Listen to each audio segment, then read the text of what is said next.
যে কোনো কিছু থেকে সুর সৃষ্টি করা সম্ভব, নিজেদের এই বিশ্বাস শ্রোতাদের মধ্যে ছড়িয়ে দিতে অভিনব এক কাজ করে যাচ্ছে একটি বাদক দল। তারা তাদের ট্যুরে শুধু সবজি দিয়ে তৈরি বাদ্যযন্ত্র বাজিয়ে চলেছে, প্রতিবারই একেবারে নতুন সতেজ বাদ্যযন্ত্র। গিনেস ওয়ার্ল্ড রেকর্ডসে নাম লেখাতে ওই বাদক দল দিনের পর দিন এ কাজ করে চলেছে এবং সফল হয়েছে।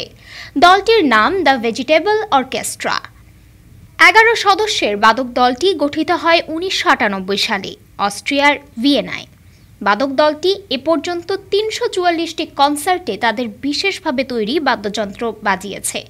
বাদ্যযন্ত্রগুলো মূলা, গাজর, শসা, বেগুন, কুমড়া ও লিকের মতো সবজি দিয়ে তৈরি। ভেজিটেবল অর্কেস্ট্রার ওয়েবসাইটে এর ব্যাখ্যায় বলা হয়েছে, আমরা বিশ্বাস করি আমরা যে ধ্বনি তৈরি করতে পারি সেই ধ্বনি অন্য কোনো বাদ্যযন্ত্র দিয়ে সহজে করা সম্ভব নয়। আপনি শুনেই পার্থক্য বুঝতে পারবেন। এগুলো থেকে কখনো কখনো প্রাণীদের মতো আওয়াজ বেরোয়, কখনো কখনো একেবারেই বিমূর্ত ধ্বনি। বাদক দলটি প্রতিনিয়ত নতুন নতুন বাদ্যযন্ত্র তৈরি করে যাচ্ছে এবং তাদের নতুন সব বাদ্যযন্ত্র তৈরির জন্য সবসময় প্রস্তুত থাকতে হয়, কারণ মঞ্চে তাদের অনুষ্ঠান চলাকালে সবজি ভেঙে যেতে পারে বা শুকিয়ে যেতে পারে।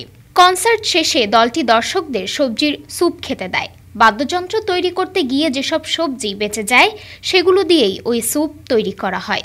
ভেজিটেবল বাদক দলটির ওয়েবসাইটে আরও বলা হয়, আপনি প্রায় সব কিছু থেকেই সুর তৈরি করতে পারবেন। প্রতিটি জিনিসের সুর তোলার নিজস্ব ক্ষমতা আছে। সেদিক থেকে দেখলে প্রতিটি জিনিসই বাদ্যযন্ত্র হয়ে উঠতে পারে। নিজেদের অভিনব এসব বাদ্যযন্ত্র নিয়ে দলটি পৃথিবীর নানা প্রান্তে কনসার্ট করে বেড়াচ্ছে। তারা তাদের ওয়েবসাইটে শ্রোতাদের শুধু একটি প্রশ্ন করা বন্ধ করতে বলেছে। প্রশ্নটি হলো, তারা সবাই নিরামিষভোজী কিনা। দলটি বলেছে, না আমরা নই, এ প্রশ্ন আর করবেন না। আমরা 30 লাখ বার এ প্রশ্ন শুনেছি। নিজেদের অভিনব এসব বাদ্যযন্ত্র নিয়ে দলটি পৃথিবীর নানা প্রান্তে কনসার্ট করে বেড়াচ্ছে। ডেস্ক রিপোর্ট, আজ বার্তা, ঢাকা।